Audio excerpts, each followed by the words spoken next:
According to an article by G. Boodman for the Washington Post, Hannah Janney, who grew up on a farm in Northern Virginia, remembers feeling amazed the first time she saw the Way International headquarters rising out of the relentlessly flat Midwestern landscape.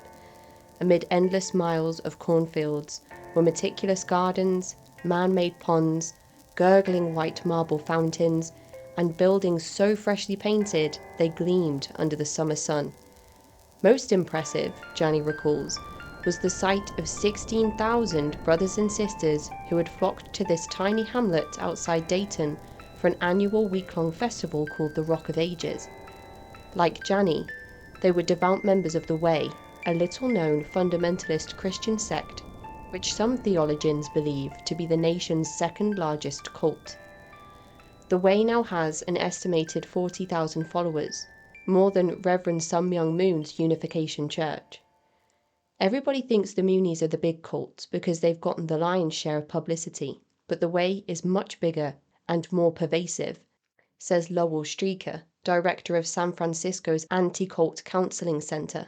The only larger cult in the United States is the Church of Scientology. Critics, many of them former members, call the Way dangerous. They tell stories of firearms training, sleep deprivation, psychological manipulation, and blind allegiance to the leader, whom the Way members often compare to Jesus Christ. Hello listeners, and welcome to this week's mini-series on the Way International with eloquent guest M. M talks us through growing up in the Way International and what happens to a family when mandatory shunning takes place. The encyclopedic breakdown of this group, as well as M's own personal experiences littered throughout, makes this mini-series one of the most comprehensive to date. But before we get started, for anyone in the Glasgow area looking to join us tomorrow on the 16th of September for CrimeCon, the last few tickets are on sale today at crimecon.co.uk. For evening activities, CrimeCon will be hosting a CBS reality premiere, as well as a true crime quiz where you can get involved and meet the guest speakers from the event itself. For tickets to the full event, or just the evening, you can get a 10% discount by using the code CULT at the checkout, CULT, at crimecon.co.uk, or follow the links in the episode description. I'm so looking forward to seeing some of you there. Also, the biggest welcome and thank you to newest patron Jeannie. It is so wonderful to know that this work is reaching people far and wide. And without your support, Jeannie, the show wouldn't exist. Thank you so much for pledging at patreon.com/thecultvault, and a big massive thank you to all of the other patrons who are also signed up to support the podcast. You are all simply awesome. And now, onto the show. Here is M. So hello, M, and welcome to the show. Thank you for joining me today to talk about something that hasn't been covered on the Cult Vault podcast before, but has been referenced to in a previous episode with friend of the Cult Vault, Krista, who came to speak to us about River Road Fellowship. Would you like to start by introducing yourself to the listeners? Sure. My name is M. Thomas, and I grew up in a high control, sort of Pentecostal cult called the Way International, which was a incredibly large organization at one point in time. At its height, there were about 100,000 members throughout the world. It has since diminished considerably for a variety of reasons that we'll get into. And I was excommunicated, so I'm just living my best life and trying to recover from years of the systematic control and figure out what brings me joy. Well, I'm looking forward to learning more about the Way International. And I'm just looking, but above you, it looks like you have a couch on your ceiling. What is this? Yes. So the previous owners did a lot of like DIY things, and I guess that they didn't like looking at the exposed ductwork that's down in our partially finished basement, and rather than putting in a ceiling, they just like staple gun some fabric up there. You should set up a podcast studio in there, because couch cushions on the ceiling, I reckon, would be a good buffer against any echoing and any sound. It does So, help. the Way International, I have read a bit about the Way, but I don't know too much. So could you give us an overview of the history of the Way International, who founded the movement and where you enter into that timeline. Yeah, so I have quite a comprehensive timeline sort of written out for myself. And so if you want me to like streamline things, definitely let me know. But No, give us the whole hog. okay, so the Way International was founded by Victor Paul Werewolf. He was born on December 31st, 1916. So goes way back. Um, he ultimately went and attended college at Lakeland College and got a bachelor's degree there. He graduated in 1937. In that time, he did get married when he was about 20 years old, and he remained married to the same woman through the rest of his life. He graduated from Princeton Theological Seminary in 1941 with a master's in practical theology. At that point, he did trial sermons in Payne, Ohio for the Evangelical and Reformed Church. And then this is where things start to get interesting. In September of 1942, Victor Paul Werewolf claims that God spoke to him and said that he, meaning God, would teach Victor Paul Werewolf his word like it had not been known since the first century if Victor Paul Werewolf would teach it to others. He then claimed that he required proof from God that he was in fact God and this was true, and asked to see it snow, at which point he opened his eyes and saw a veritable blizzard outside his window. And this is how he knew that God was speaking to him, and he was in fact being delivered the word as it was meant to be heard. So that is sort of the start with this grandiose claim. And then in October of that year, so about a month later, his first radio broadcast was put out there. And that's how the way got started. It was called Vesper Chimes, or the Chimes Hour Youth Caravan. And he went ahead and did that radio broadcast up until 1948. And then at this point, he was issued a doctorate, and I'm using air quotes. No one can see me doing that. But this is key, is that he claims he got a doctorate from Pikes Peak Seminary, which is an organization that was lacking accreditation or any formal classes. And from that point forward, he called himself Dr. Victor Paul Werewolf. And all of the books that he published, that's his name on the covers. So he really stuck with that lie. He then claims that he attended Moody Bible School's correspondence program. Moody Bible School did in fact exist, and they have refuted that claim and said that he never attended any of their courses whatsoever. In 1951, he started doing missionary work in Honduras. And then he attended a full gospel rally in Tulsa, Oklahoma, which was an evangelical rally. And again, there's a claim about snow. So he claimed that he was getting ready to leave the rally in frustration, and a snowstorm blocked him in the city, at which point he went back to the rally and was taught to speak in tongues by J.E. Stiles, who was an evangelical figurehead at that time. You can look back to the date in 1951, and there was no snow. It is not documented in any way, shape, or form, unsurprisingly. But speaking in tongues would go on to become a core tenet of the Way International's belief system. In 1953, he found out about B.G. Leonard, who is another evangelical figurehead, and pushed his way into a class that he was teaching that was full. But he was very charismatic and talked his way in. It was called the Gifts of the Spirit class. And he took the class twice, bringing multiple people in with him. In 1953, he then ran his first Receiving the Holy Spirit Today classes, which was heavily based on B.G. Leonard's work. Later, he added in J.E. Stiles' work on Gifts of the Spirit, and another guy, Bullinger, I forget his first name, but Bullinger also worked on information on the Holy Spirit and wrote something called How to Enjoy the Bible. So he took work from J.E. Styles, B.G. Leonard, and Bullinger, and created his own course called Power for Abundant Living, which was essentially plagiarized. But Power for Abundant Living was the foundational course of the organization and would go on to um, be taught to hundreds of thousands of people. Um, he self published a bunch of books. He started recording his Power for Abundant Living classes. More and more people were flocking. And then in 1955, up until 1957, he took his wife and his oldest son on a tour of mission fields in India with the Evangelical and Reformed Church. He left his youngest son at home during that time for 2 years.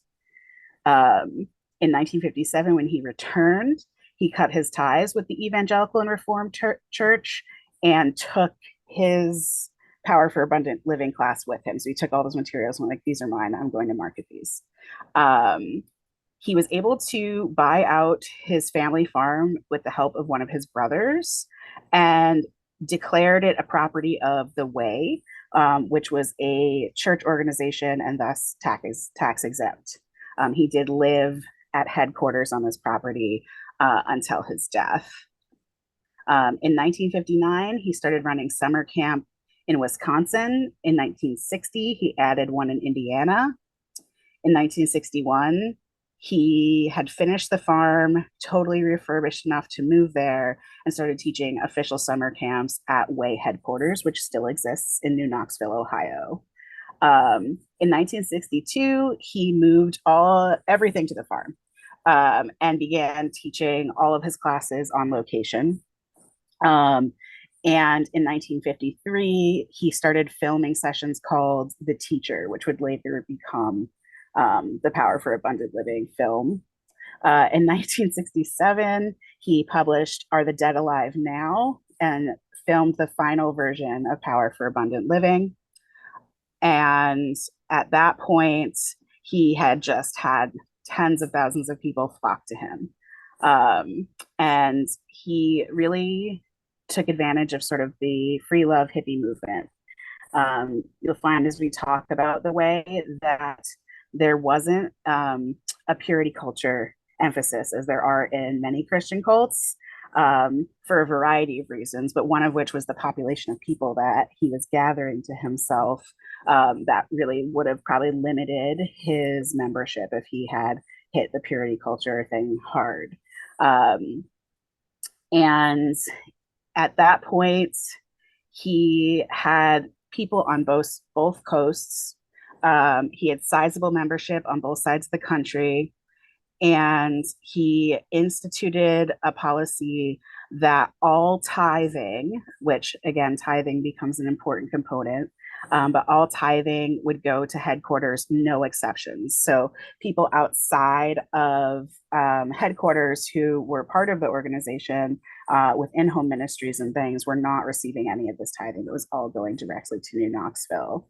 And he did require 10% tithing of income from all membership. And then that same time, he made his first attempt at the Way Corps, which would become the leadership program for the Way International. And the Way Corps does still exist today in a slightly different form, but has very stringent requirements for membership as it did originally. People have to show that they have a certain amount of money in the bank. They have to show that they can kind of payroll themselves for the duration of their education. You can get sponsored by other people if you can't payroll yourself. And when you get sponsored, of course, then you have the added pressure of sticking through it because someone else is paying your way.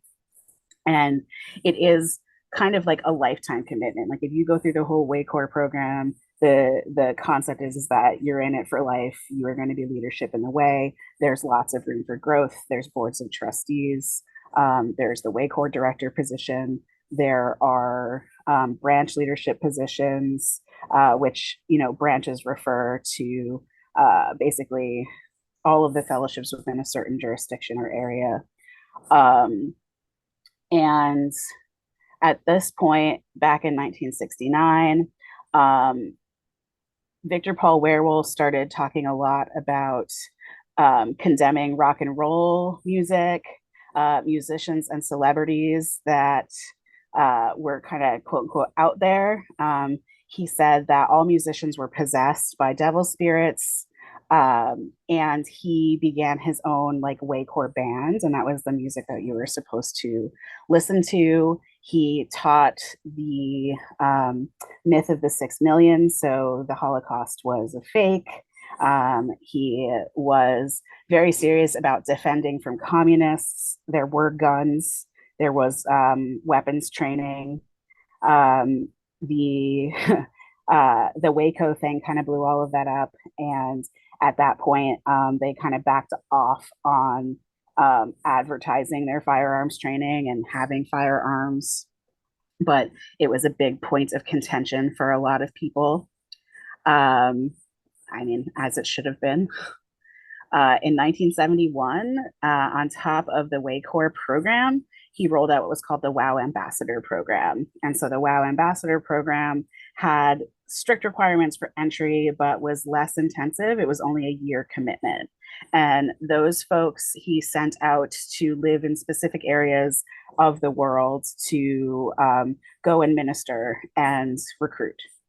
And then he put out the Orange Book, which all of the books have colors. There's the blue book, there's the orange book, but the orange book was called The Power for Abundant Living, and this was his first self-published, like full book that condensed all of the varied things he had been plagiarizing and teaching with different verbiage for like the last, I don't know, decade and a half.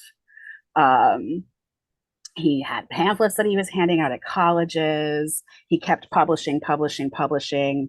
The thing about the way in general is that it's sort of like multi-level marketing inside of a Christian cult. So there's all this religion, but you also have to buy in to advance yourself. So you start by paying like $200 or whatever for the foundational class, The Power for Abundant Living. And then each class you pay more and more money. You can go on vacations to Camp Gunnison in Colorado with your family and pay money for a bunch of family entertainment. You have to buy all of his books. For a long time, there was a week-long Christian festival called the Rock of Ages, which took place at headquarters, and you had to pay money to attend with your family, and you drove from wherever you were, and you had to spend money on food, and you had to invest and really prove yourself. And so basically every year he published something new up until about 1982, at which point his health started declining. But he went so far as to teach something called the Christian Family and Sex class. And this will be another important point in here. So the Christian Family and Sex class was something that he taught himself. And it was a class in which he essentially taught women how to be wives, how to have sex with their husbands. He did give sex tips. He taught people how to parent within that class and how to raise their children with obedience. You can imagine how obedience was garnered. His classes, when he was the one doing the teaching, were very explicit. And he would actually show pornography to the attendees. That was pretty extreme. So he would show bestiality porn during these, and especially pornography that conflated homosexuality and bestiality, because homophobia is another sort of like core belief in the way, it always has been. And he did a lot of things that conflated, pretty despicable sex acts with homosexuality. And his rationality for showing these things in this class was that it could prepare attendees for fighting off devil spirits, because if they could no longer be shocked by this type of sexual content, then the adversary, the devil, couldn't necessarily get a hold on them in the same way. So it was actually to defend them against like sexual vulnerabilities. But I have been in contact with someone who was actually 13 years old when she attended this. So it is verified that he used these methods. It is verified that underage girls attended these. And it is certainly verified that this was a highly traumatic class for people. And it wasn't until after Craig Martindale, who we'll get to in a little bit, took over, that they eliminated some of the more highly sexualized components of this class.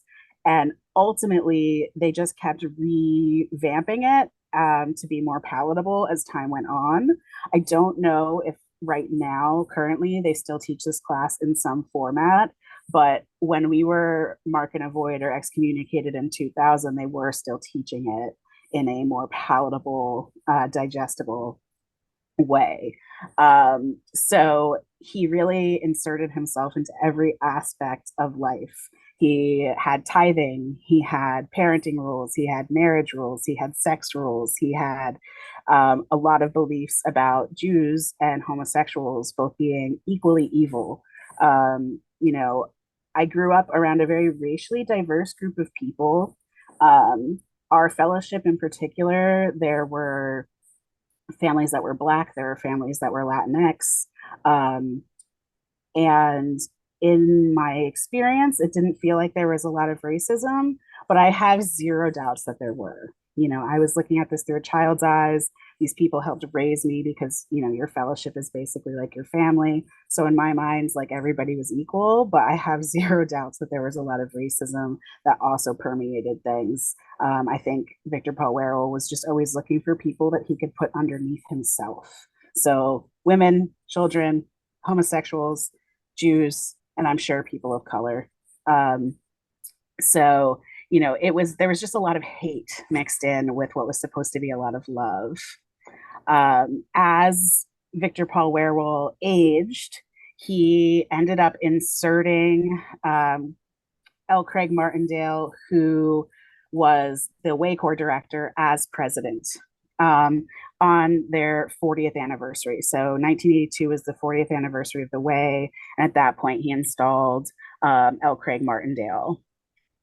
And the last time that he taught Power for Abundant Living was actually in 1984.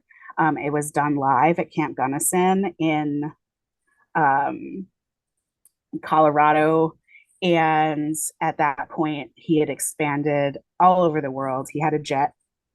He had his own jet, by the way. This is like a multi-million-dollar organization, and he would fly to all of the locations. There was a big one in Scotland. There was one in the UK, Canada, Mexico, Spain. He really was international, and he was pulling in tithing to headquarters from all over the world for the duration of his life.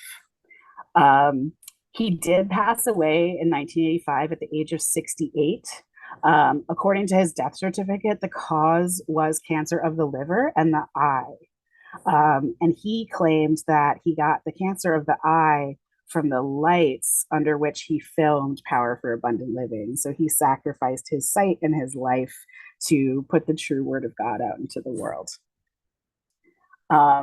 So that's bullet points essentially of Victor Paul Werrell. Um, really interesting, very controlling man, very misogynistic man. It later came out that there were a lot of sexual assault and abuse allegations about him. There were a lot of married women he was sleeping with who were married to Way Corps leadership. And it was just kind of like one of these known things that people tolerated. He's been quoted as saying that, like, by sexually favoring him, they were favoring God. So really talked his way into bed with a lot of women. And that behavior was continued by leadership when Craig Martindale took over. So I was born in 1985. So the entirety of my time in the Way, which was up until 2000, when Craig Martindale was booted, was under Craig Martindale's leadership. And a lot of people will say that this is the point where the Way splintered and weakened, and that Craig Martindale was the adversary getting his foot in the door. Because as extreme as Victor Paul Werrell was, Craig Martindale took it to a whole new level.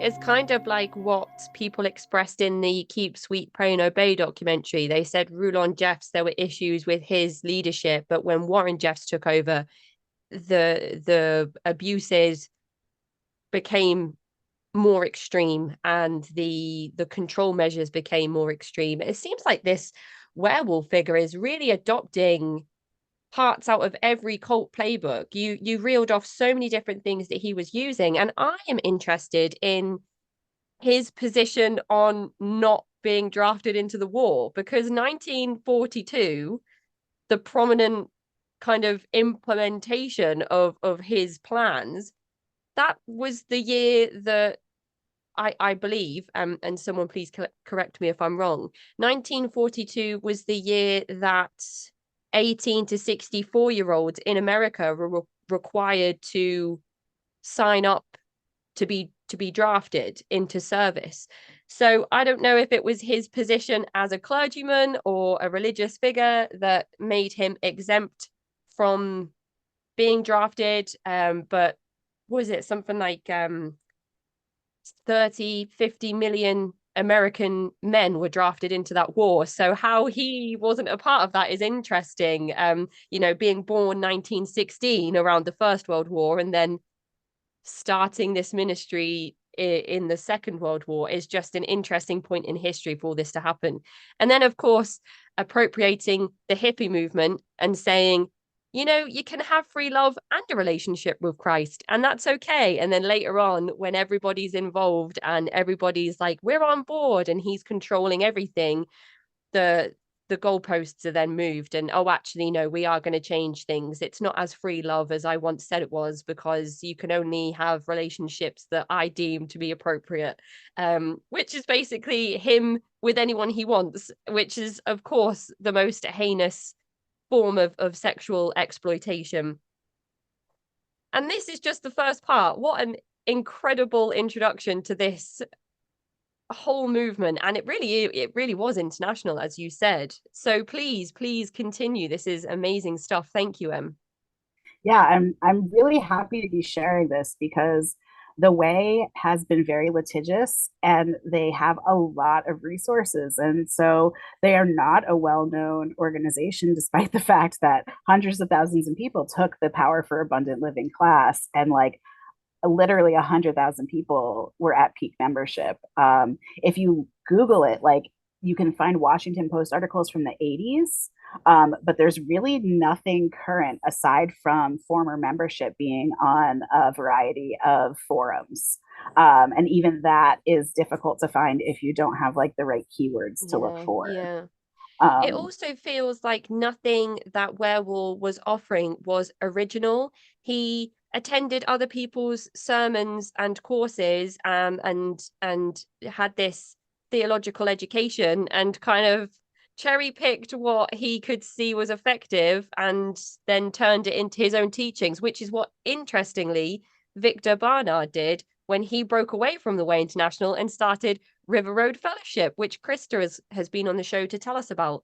So you can trace all of this back to religious fraud, basically. yeah, and I say interestingly, but it's more like disgustingly and sadly, like every splinter organization, of which there ended up being many, there are sexual abuse and misconduct allegations in pretty much every one. And Victor Barnard is probably an extreme example. But I will say that as we get into my personal story, you'll see how prevalent grooming and sexual abuse were within the way itself.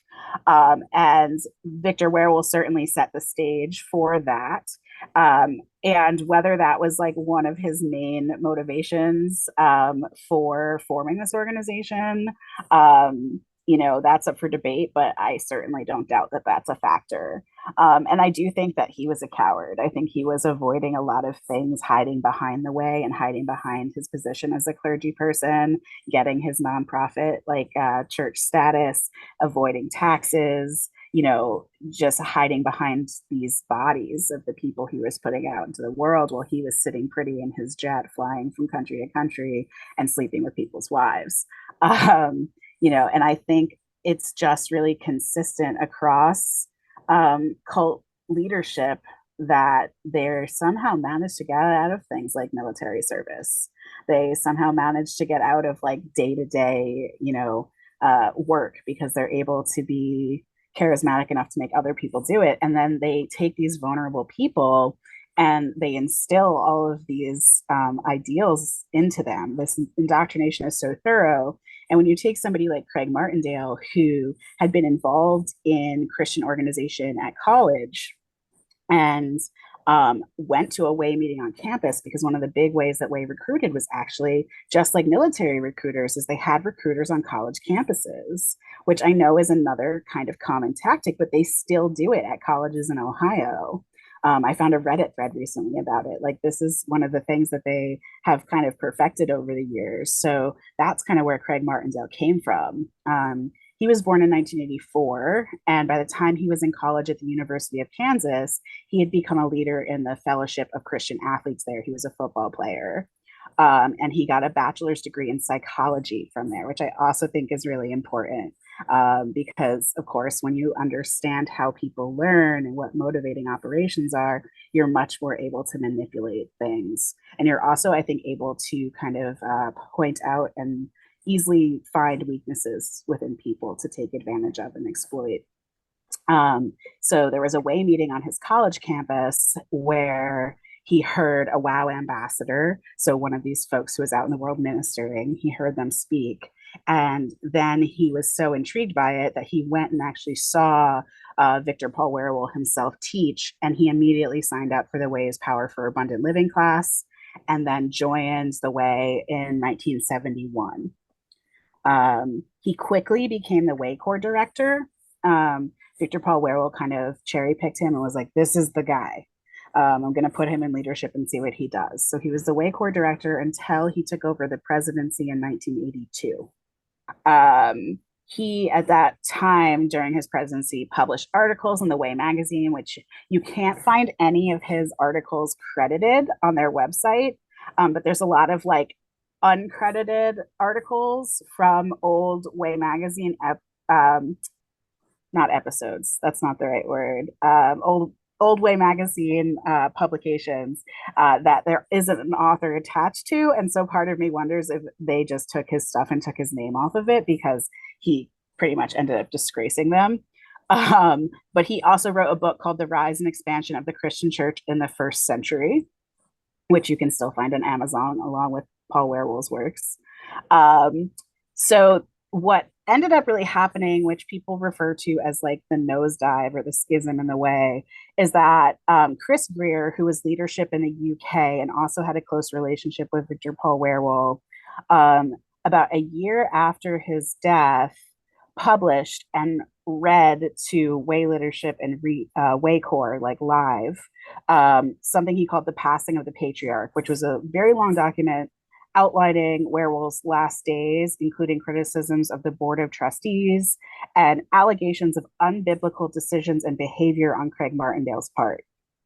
And so Craig Martindale was chosen as president. Chris Greer was, still in leadership, but had sort of fallen behind Craig Martindale. And then he decides that he's going to go ahead and publish and share this document in which Craig Martindale is heavily criticized by Victor Paul Wierwille. So at that time, things started splitting. Members of Way Corps, members of the board, Chris Greer himself started separating from the Way, which is really where you start to get those first splinter organizations. In 1989, Craig Martindale did a series of talks in which he started explaining his reasoning and his actions. And he sent out a letter calling for an oath of allegiance from every member of the Way Corps. So every Way Corps member had to sign an oath of allegiance and mail it back to him in order in order to maintain their positions. Yes, I did all of these things, but I still want you to follow me, and I want you to sign this document to say that you will. Yes, that's exactly it. And so then he took all of this, he took all of his explanations, and he created his own class called the Galatians tapes. And then that turned into something called Leadership Tapes 1 and 2. in these tapes, he likens Greer and other leaders who left the way to the miserable comforters of Job and accused them of being possessed with various devil spirits. So he was basically like, well, they didn't sign the oath, so they must be possessed by devil spirits. Devil spirits are like this big component of the belief systems as well. Um, Gosh. and so, anything can be caused by a devil spirit, including splintering away from the Oh way. no. I guess that's the miserable comforters of Job. Would that be Job? Yes, yes, Oh gosh. I don't know enough about the Bible, but this is two people fighting with each other over the most trivial things. Power. Well, yes, as power's not that trivial, so yeah. Sex and power, money.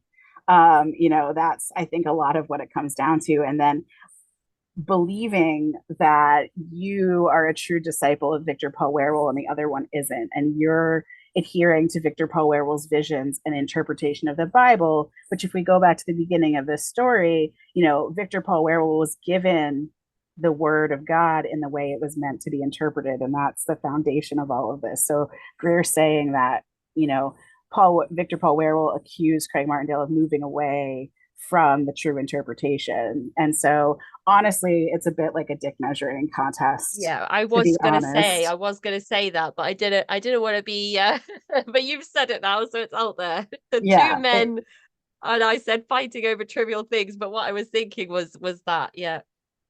Yeah. So things got really intense. And in 1992, Craig Martindale filmed a new class called Defeating the Adversary, which parts of it were taken from those leadership seminars, and other parts of it were just honestly him spinning out of control.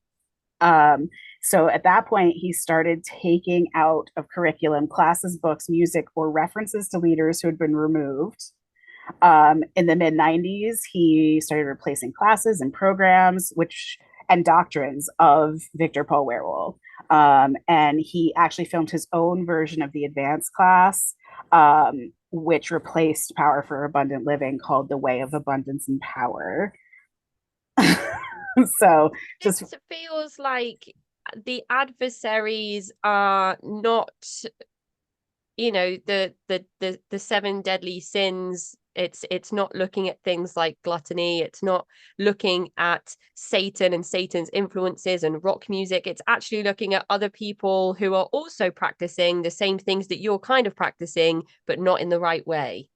yes, that is a perfect interpretation of it. Is like, and that's why it's called the way, because it is the way, the only way. The big thing was the word of God is the will of God. Like that was the words I grew up with constantly, like jangling around in my head. And so when Victor Paul Werewell passed, there was no one to rein Craig Martindale in, and he just turned this into his own interpretation of Victor Paul Werewell's interpretation. But because he was situated by Victor Paul Werewell, that made him the new authority. And he just continued to replace things. Um, and he started sending out additional letters. So he sent out that demand for loyalty. He sent out another letter about the fog years. So the fog years are the years prior to his split from Chris Greer, and now he sees through the fog. Um, and having like a positive look forward into the 90s, he started really focusing on debt, and sending out messages about how no one could be in debt and be in leadership. Um, he called open season on anybody in the Way Corps who said anything against him or the trustees. And he basically, in the last year of the Rock of Ages, started really putting all this stuff out there. And I think the Rock of Ages got canceled for a variety of reasons. I haven't been able to like totally find why, but because it was like this large festival where it was just a free for all, there were thousands of families hanging out in campers for a week on this huge property. And there was children's fellowship, there was his sermons, there was Waycore band music. There was the Athletes of the Spirit, which we'll also have to get into at some point, which was essentially like a Saturday Night Fever for devil spirits. There was dry ice, there was spandex, there was dancing. He gets progressively more and more naked because he cast himself in the lead role. And as he defeats the adversary, he ends up in like this wrestling onesie with rainbows all over it, and there's nipples, and he's like greased Oh up and my shiny. goodness. Yeah, he really goes off the deep end. He starts telling women in the Way Corps how they can marry because there were limited men in the Way Corps. Um, and then he declared his war on homosexuals essentially the last year of the Rock of Ages. He just went off. And he essentially created a witch hunt for homosexuals within Waycor and the organization as a whole. The letter that he published that you can still find, um, you can see some excerpts on my social media from this letter. But the language is so vile that I really can't even get myself to read it aloud. Why so much energy and focus on this particular thing? It makes me question whether there was some level of projection of some type. I mean, it wouldn't surprise me. Victor Palwero really had a strong stance against homosexuality, Yeah. but he left room for people to redeem themselves and to cast out that devil spirit and to become whole spiritual warriors and to return to the way. And Craig Martindale just put in this like no tolerance sort of stance. One thing that he did say within this letter that I can quote because there are no horrific slurs in it. But he says, "You should be thankful you're not in Old Testament times because there are some of us who would gladly execute you." Wow. Oh my That's goodness. a direct quote from leadership. So he was just getting more and more violent, more and more aggressive, more and more extreme. Um, and this is what I was really growing up under was like this serious control, dress codes, marriage parameters, increased tithing, all these financial cutbacks, replacement of all of these programs, and like this intense homophobic vitriol, which my parents have admitted they wished they hadn't raised me with quite that level of hatred, but they did choose to stay in during that time. So, what are you going to do? So, I'm a little queer kid. I'm living under this. And these ideas that are being shoved at me just continue to get more and more extreme. Um, and ultimately, his biggest change to the doctrine of Victor Paul Werrell goes back to homosexuality. And he declared that original sin of mankind in Genesis was not Eve eating the apple, but it was, in fact, Eve having lesbian sex to the devil who had come into concentration as a woman. And just digest that one for a second. That is the end of part 1 of this mini-series on the Way International. To find out more about M, you can follow the links in the episode description. To get in touch with me, you can find me at cultvaultpodcast@gmail.com or follow me on Twitter and Instagram at cultvaultpod. I'm your speaker, Casey, host of the Cult Vault Podcast.